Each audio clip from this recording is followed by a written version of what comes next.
let's move on and when it comes to investing in mutual funds, the huge variety of funds can be mind-boggling for investors. Deciding which funds to invest can then become a challenging task. In her latest book, Let's Talk Mutual Funds, Monika Halan shares her guide to investing in mutual funds. My colleague Snehi Shah caught up with Monika for an exclusive chat. Listen in.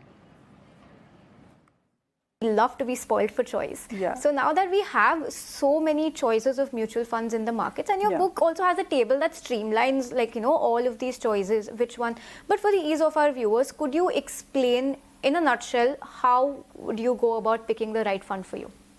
So if you start from trying to pick a scheme from the universe of schemes, so there are over 1,200 schemes, and when you start blending in options like growth or income distribution, direct, regular, when you start building these options in, you have thousands and thousands of options to choose from. It's very difficult for anybody to choose one out of thousands. So what you do is you reduce your choice set. You've got to actually find a way to cut the clutter and have a small set from which you choose. Okay. So the first thing actually is about yourself. You've got to place your future money needs in 3 buckets. Money that you need within 3 years, money you need between 3 to 7 years, and money you don't need for 7 or more years. Right. Once you've done that, then you start the process of shortlisting categories. So SEBI, has the market regulator, has said that open-ended funds, so we know they are open and closed-end funds, we are talking of open-ended funds, which means it's like a never-ending escalator, you never get off. You need not ever get off. These schemes never die unless they are wound up. Okay, so a closed-end fund will end at a certain point, and open-ended fund is a forever fund. So SEBI has classified open-ended funds into 37 categories. There are 11 in equity, 16 in debt, 6 in hybrid, and 4 more. You don't need 37 categories. You need maybe a maximum of 10 categories across equity, debt, hybrid. Right. So the first thing would be to understand that in the debt category, you will place your short and medium term needs. From that, you will shortlist the categories which best match your holding period and your risk needs.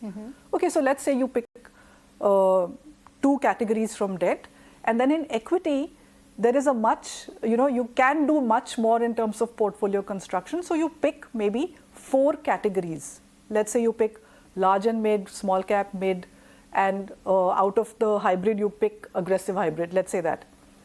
You've already cut the clutter from 37 categories to just 10. Right.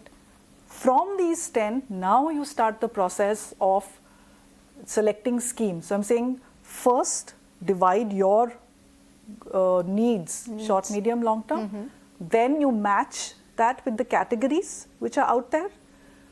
Once you've got those categories, now you start the process of scheme selection, which of course goes into a lot of detail in the book. I remember when I was reading your book, something that really stuck with me was the movie theater example you had given on account of, when to know when to leave. Yes. So we've spoken in depth about mutual funds. Viewers, I hope, have understood what mutual funds are and how to enter them, how to deal with them.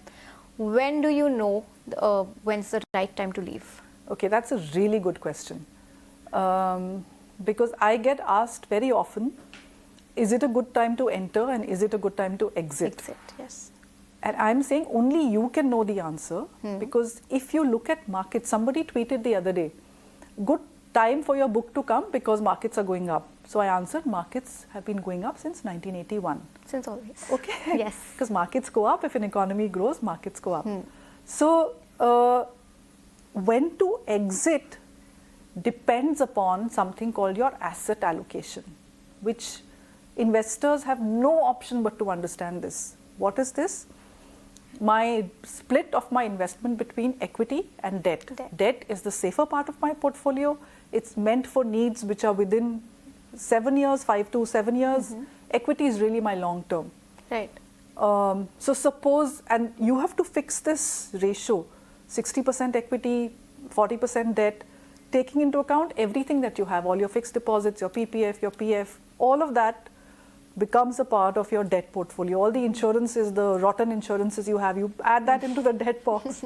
Equity is any direct stocks, any mutual fund, equity funds. Debt funds also come in the debt category. So suppose your ratio is 60-40, okay, 60% equity, 40, depending on age, stage, goals, whatever. Markets go up, this 60 becomes 70, and this 40 becomes 30. That is your cue to sell equity, bring it down to 60 and add to debt. Okay, so that's your cue. Your allocation is your cue to book profits or not. It does not depend on the markets. It depends on your allocation. Great takeaway coming from that. Let's quickly jump into a very interesting rapid fire. So complete this sentence. Okay. I like mutual funds because? They give you a lot of options. It gives you a lot of choices. It is customized for a retail investor. A lot of the monkey has been brought out of the product. Do you have any favorite category of mutual funds, or do you prefer something over the other? Right, so in debt, again, in the book, I have shortlisted some, and I would encourage people to understand why I have shortlisted. Like even in equity, there isn't like one favorite, but people are afraid of mid and small caps because of the volatility and the risk. It is there. But if you have staying power and if you have a very long-term understanding, long-term is 7 years or more. It is not 3 years. It is 7 years or more. If you have the ability to pick, again, given the system in the book, these are very good return kickers. Rank in order of your preference when you pick a mutual fund. I'm going to throw a bunch of factors at you. Okay. You've got the fund manager, the fund manager's style, past performance of the fund, the fund house itself, the reputation of the house, the AUM it handles, and the expense ratio. So rank in order of how important each factor is to you when you pick a mutual fund. So performance comes on top, and performance mixed with consistency of performance.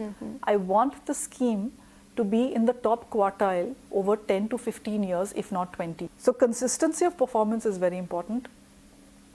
Ideally, I would like large AUMs because it's only a fund which has been in operation for like 15 years which will have a large AUM. So it's an indicator also of age of the... I would also put risk metrics at number 3. Your list didn't have it, but I would put risk. Before expense ratio, I would also want to look at something I have explained called risk adjusted return. I would want to look at that because I don't want that return to come because the fund manager has taken undue risk. Then I will look at expense ratio. Fund house is also very important. So I would look at fund house as well because you can have a personal favorite or you may not like certain fund houses. Fund managers are not that important because a lot of fund houses are now putting in processes so that you don't have these star fund managers anymore. I'm not such a big, style doesn't really matter to me because finally what matters is at what risk, at what expense have you brought the returns that you have done for the last 10, 15, 20 years.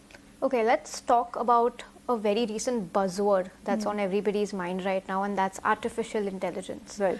What role do you think artificial intelligence could play at a fund house in terms of, picking the best securities or the best equities for you? Would you trust artificial intelligence more than you would trust a fund manager? At the present moment, no. I think it has much more work to do, but the way that it is able to process data better than a human brain, I might think that a fund manager might use it to process a lot of data, but a lot of times it's also the fund manager's instinct. Right. So I would love to have a match of the two.